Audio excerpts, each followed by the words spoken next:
Groupe pharmaceutique mondial, Sanofi travaille à la mise au point d'un vaccin contre le coronavirus. Des recherches en partie financées par le gouvernement américain, d'où les déclarations du patron de Sanofi. Les États-Unis obtiendront les vaccins en premier car ils ont investi pour essayer de protéger leur population. Comprenez, priorité aux payeurs. Sanofi est un groupe français qui possède plusieurs sites en France. Ces propos ont indigné le chef de file du Parti socialiste. On ne peut pas considérer qu'un vaccin qui est là pour permettre au monde entier de vivre à nouveau normalement, que ce vaccin soit pris en otage d'intérêts financiers, mercantiles. Emmanuel Macron, lui aussi, a réagi. Les efforts déployés ces derniers mois montrent qu'il est nécessaire que ce vaccin soit un bien public mondial, extrait des lois du marché. Concrètement, que peut faire l'État français ?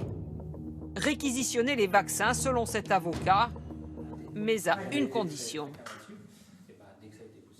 Il faudra que les vaccins soient produits en France pour que l'État français puisse les réquisitionner. S'ils sont produits aux États-Unis, l'État français aura beaucoup de difficultés à réquisitionner quelque chose qui n'est pas en France et encore plus aux États-Unis. La mise au point d'un vaccin prendra dans le meilleur des cas au moins une année, mais Sanofi n'est pas le seul. Près de 80 laboratoires sont aussi dans la course. On va rejoindre maintenant le ministère de la Santé, Léopold Audebert. Ce soir, on vient de passer le cap des 10 000 morts dans les EHPAD.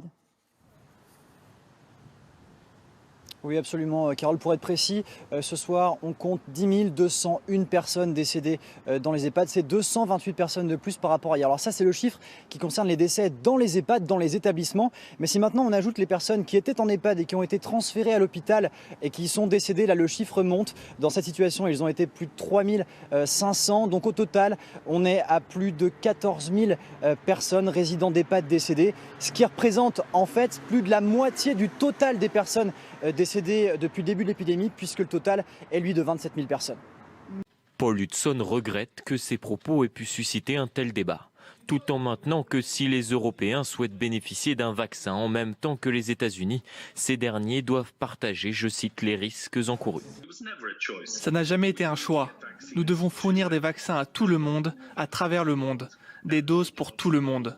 Nous allons tous avoir un énorme rôle à jouer, car si nous additionnons tous les fabricants, ça ne suffira peut-être pas.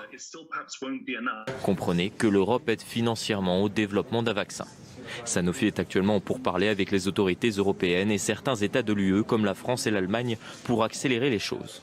Ce qui n'est pas dit ici, c'est que le géant pharmaceutique bénéficie déjà depuis plus de 10 ans de plusieurs dizaines de millions d'euros par an de la part de l'État français pour financer sa recherche. On peut comprendre alors que les propos tenus par le directeur général de Sanofi passent mal. Pour Emmanuel Macron, ce vaccin, s'il est trouvé, doit être extrait des lois du marché.